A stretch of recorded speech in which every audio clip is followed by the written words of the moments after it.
Morning friends, welcome back to my new blog. मेरी दिन की शुरुआत होती है एक मोटिवेशनल कोट के साथ। मंजिल उन्हीं को मिलती है, मंजिल उन्हीं को मिलती है जिनके सपनों में जान होती है। पंख से कुछ नहीं होता, पंख से कुछ नहीं होता, हौसलों से उड़ान होती है। तो ये मोटिवेशनल कोट मुझे बहुत ही अच्छा लगा है, तो मैं सोची कि आप लोगों के साथ मैं शेयर करती हूँ।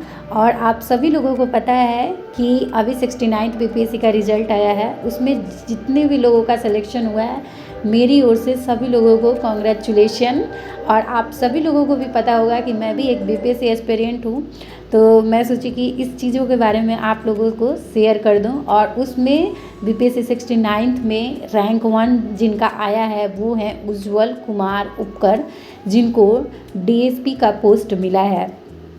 और उनकी फैमिली बैकग्राउंड अगर देखी जाए तो उनके पिताजी शिक्षक हैं और उनकी माँ जो है आंगनबाड़ी की सेविका हैं।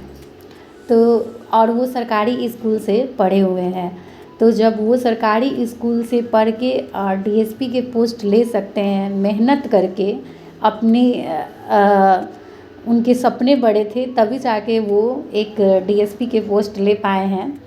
तो मुझे बहुत ही अच्छा लग रहा कि मैं आप लोगों के साथ शेयर करूं, क्योंकि मैं भी ऑलरेडी बीपीएससी एस्पिरेंट हूं। तो मैं सोची कि आप लोग के साथ शेयर करती हूं। आप सभी लोगों को तो आप लोग न्यूज़ के माध्यम से देख ही लिए होंगे कि रिज़ल्ट आया गया है। तो अब मेरी होती है दिन की शुरुआत। मैं तो सुबह सुबह उठ के मैं गर्म पानी पीती हूँ। आंवला का जूस जो होता है पतंजलि का, वो मिक्स करके मैं पीती हूँ।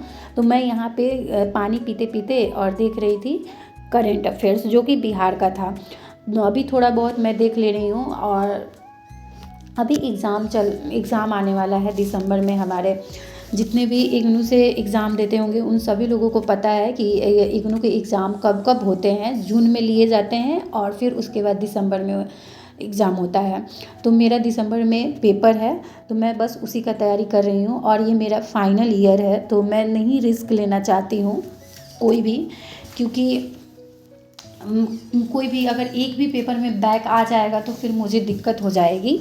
और तो इसलिए मैं नहीं चाहती हूँ किसी भी पेपर में मेरा बैक आए। और किसी भी पेपर में आज तक 2 ईयर में किसी भी पेपर में मेरा बैक नहीं आया है, लेकिन ये फाइनल है तो थोड़ा सा डर है कि किसी भी पेपर में बैक अगर आ जाएगा तो फिर मैं 2-3 मंथ, एटलीस्ट 3 या 4 मंथ मैं पीछे चली जाऊँगी।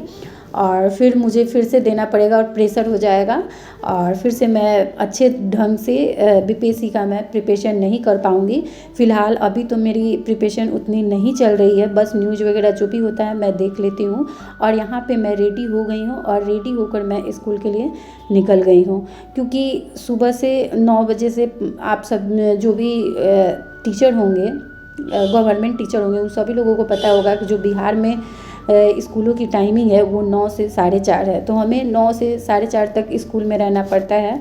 उसके बाद ही मैं घर पे आती हूँ, तो जो भी होता है इग्नू का पेपर वगैरह तो वो मैं पढ़ती हूँ। और यहाँ पे मैं प्रीवियस ईयर क्वेश्चन सॉल्व कर रही हूँ, ताकि प्रीवियस ईयर क्वेश्चन से मुझे कुछ आइडिया मिल जाए और क्वेश्चन के बारे में जो आंसर जो होता है उसमें की पॉइंट जो होता है वो सब अच्छे से थोड़ा सा मैं याद कर ले रही हूँ, ताकि मुझे वहाँ पे एक्सप्लेन करने में दिक्कत नहीं हो। और ये भी होता है कि स्पीड भी मेरी उतनी है नहीं, स्पीड के लिए भी मैं लिखती हूँ कि ताकि मेरा स्पीड थोड़ा सा बढ़ पाए।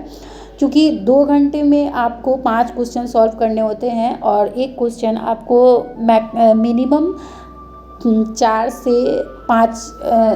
से 4 पेज लिखना होता है, ऐसा है।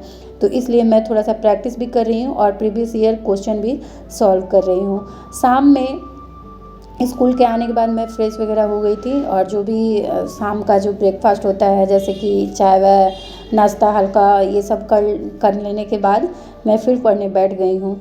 क्योंकि शाम में कभी कभी होता है कि मैं खाना बना देती हूँ, ताकि कभी कभी क्या, अभी इधर जो मेरे एग्ज़ाम आने वाले हैं इसी की वजह से, नहीं तो मैं शाम का खाना मैं ही बनाती हूँ। क्योंकि आप सभी लोगों को पता है कि मेरी भी मम्मी टीचर है, तो सुबह में खाना बना देती हैं, शाम में मैं बनाती हूँ। तो अभी मैं एग्ज़ाम का प्रिपरेशन कर रही हूँ, उसके बाद मैं आप लोगों को प्रॉपर ब्लॉग लेकर आऊँगी कि मैं कहाँ से बैच परचेज की हूँ, कहाँ से मैं पढ़ रही हूँ, कहाँ से मैं करेंट अफेयर्स देखती हूँ, ये सारी चीज़ें मैं आप लोगों के साथ ले आऊँगी। और ये सारी चीज़ें मैं खुद से शूट करती हूँ, खुद से एडिटिंग करना, खुद से मतलब सारी चीज़ें मुझे खुद ही हैंडल करना होता है। तो आप सभी लोगों को ये मेरा ब्लॉग अगर अच्छा लगा हो तो लाइक कमेंट शेयर